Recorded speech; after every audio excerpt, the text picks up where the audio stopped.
from the lower extremities of your body. So it was really an opportunity for me to... Soccer balls.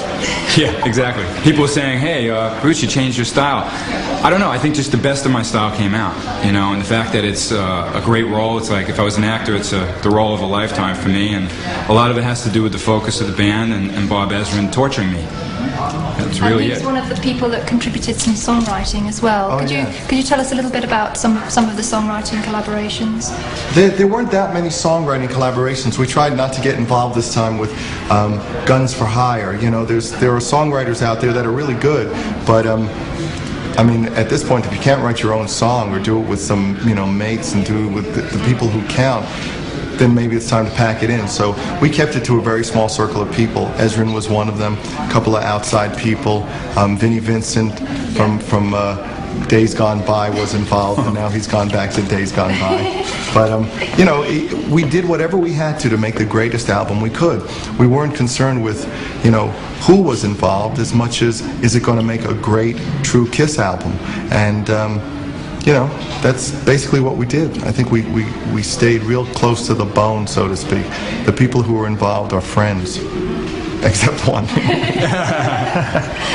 A lot of people have written in and asked me to ask you what happened to the song that I think it was Paul co-wrote with Dave the Snake from Skid Row.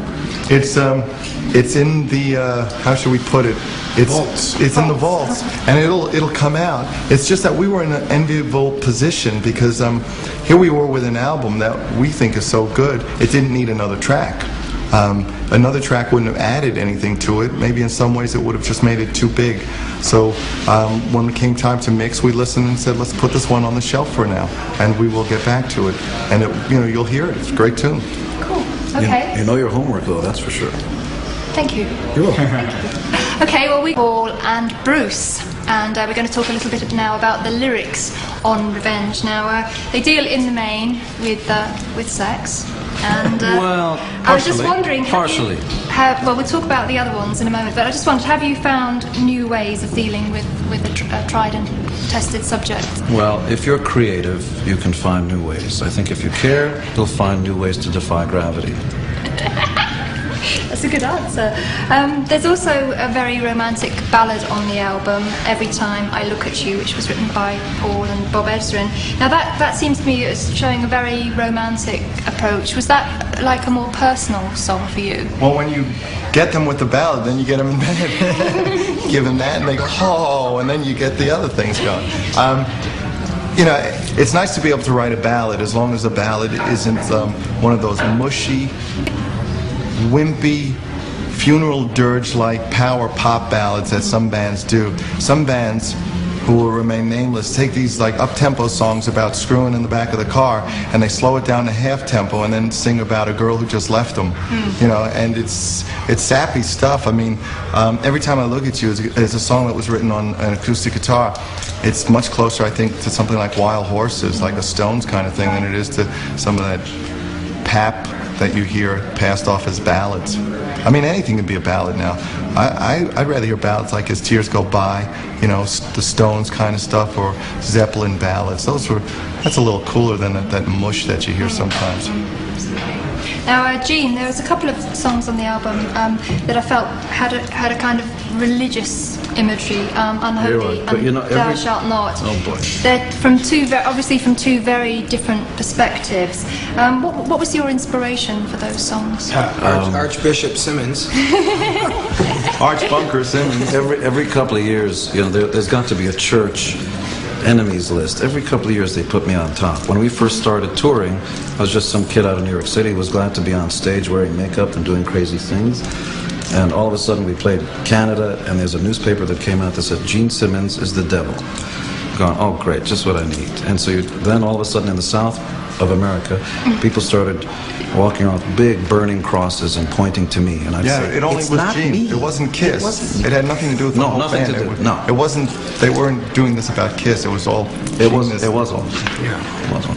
Archbishop Simmons. So I'm here to tell you that some of these songs are not necessarily religious. They're just trying to point out some points. Unholy makes the point that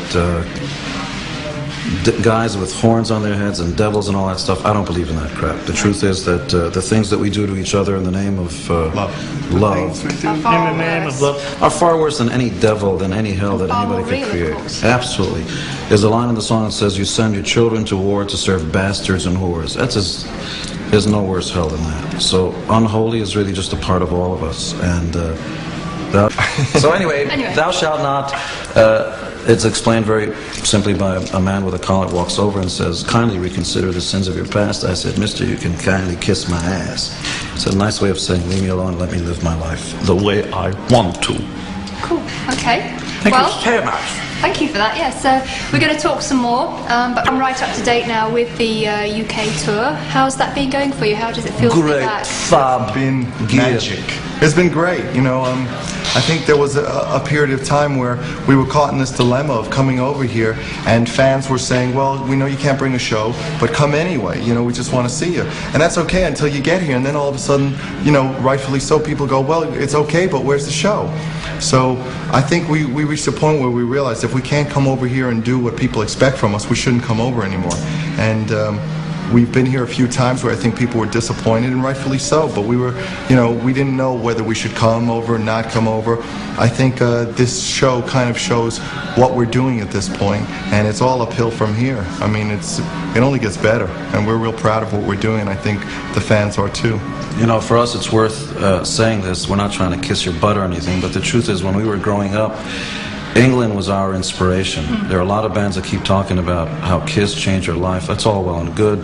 Thank you. But this is the motherland for us. it. This is where it all started. When we grew up, from the Beatles on, I mean, you may talk about, God bless Muddy Waters and Willie Dixon and you know, Lightning Hopkins and everybody, but I'll tell you the truth, for us, it didn't start there. First we got into Zeppelin and Jeff Beck, Humble Pie. That's the stuff we're still listening to. And then we found our way back from there and then forward. But I mean, in America too, when we first came out, people thought of us as, they thought we were from England, you know, and we were proud of it because we never wanted to be like the Jefferson Airplane or those, you know, Slobs. Those slobs. I mean, that's not what we're about. And for the European viewers, could you tell us a little bit about the staging and production that you're using on this tour? people should, this is probably a little vague for some people, the stage that the British fans saw here in England was the last American tour, the 40-foot high Sphinx that we came out of the mouth. Leon, we call him, Leon Sphinx. The eyes shoot out lasers and bombs and stuff. It's just a massive show. But there's a brand new show being built in America right now, which we're going to start touring with August 31st. And that's going to be a worldwide tour, and we're coming back. We're going to bring that sucker all of right Europe. here. Yeah, we're doing all of Europe with That's that what I one. wanted to know. And I mean, we were so fired up after doing this, you know, bunch of dates here that we said, in 8 months we should have some time after doing America and doing the Orient, and we said, let's come back again, you know, and let's make up for some lost time. And this is just a taste of things to come. You know, this tour is just the beginning. What we come back with is going to blow everybody away. Okay, well there you go. You heard it on Headbangers Ball. Kiss are coming back to Europe and the whole continent, and we will run the tour dates as soon as they're available, so watch out for those. Very quickly, what sort of set are you playing on this tour? Is it are you bringing out some really old stuff? Yeah. You mean the music on this tour? Yeah. Yes, the music. Yeah. Parasite, 100,000 Years. Firehouse. Some stuff, Firehouse. Stuff we haven't played in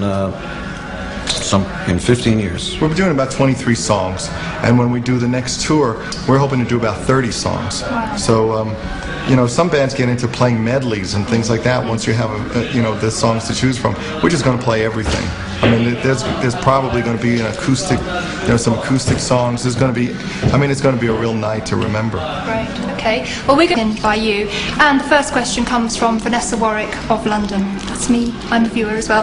I've got something I've always wanted to ask you, and that is, you must have, when you had your makeup on, it must have been like a real ritual to put it on. And what I've always wanted to ask you is, how did you kind of replace that as a means of like psyching yourselves up for a show? The ritual is the same.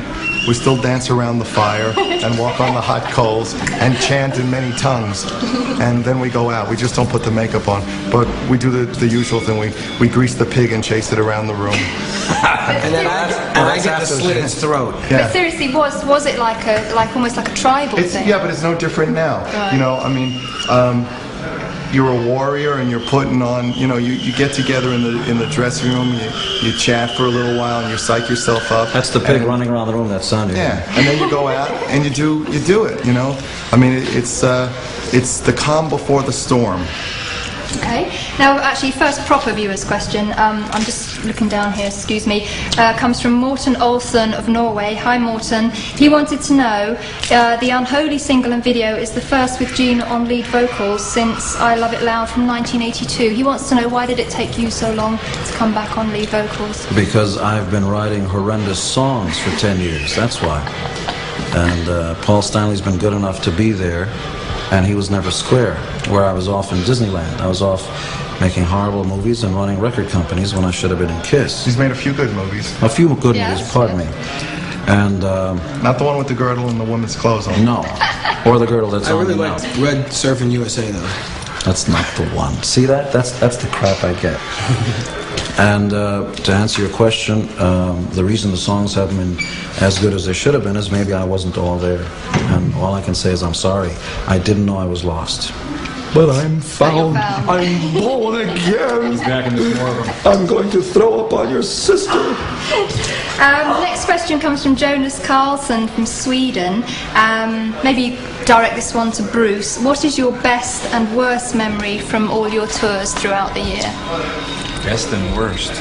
Well, the best was joining the band, just the first time on stage, even though it was an amazing situation. All of a sudden, we were in full gear, running around, playing. And a couple of spot gigs like Madison Square Garden, where I always wanted to play the Garden, where I saw Hendrix and Jimmy Page. And I guess, obviously the worst experience was the Eric thing, but we don't need to bring that up again. That was obviously, a friend like that, something like that to happen. But this band's it's been a lot of fun. It's been 8 years of loud amps, and I'm real proud of where we are right now. And also, Jonas wants to know, how do you guys relax when you're not on tour or in the studio? Prostate massages. He took my cue. Everybody, tell them what you love to brag. Everybody's got different sort of hobbies. One of them is making sure there's always a pretty girl by your side. Thank you. And helping you walk. Helping me walk. Everybody's different. We may stick together like glue when we're at KISS, but when we're outside, everybody's got different interests. I like cookies. And a lot of them. And my Cookies son. and muffins. Right. And I love muffins. And I guess the most important thing for me right now in my life is my little young god who walks around. Yes! My son Nicholas, who's my life. Has fatherhood changed you? It makes you think of somebody. Yeah, it changes you, I think, in a good way. It makes you realize that there's somebody else in the world besides just you. Mm-hmm. It makes you a little bit less selfish. But if anything, it's made me just a bigger son of a bitch than I already am. But otherwise, I think of him morning, noon, and night.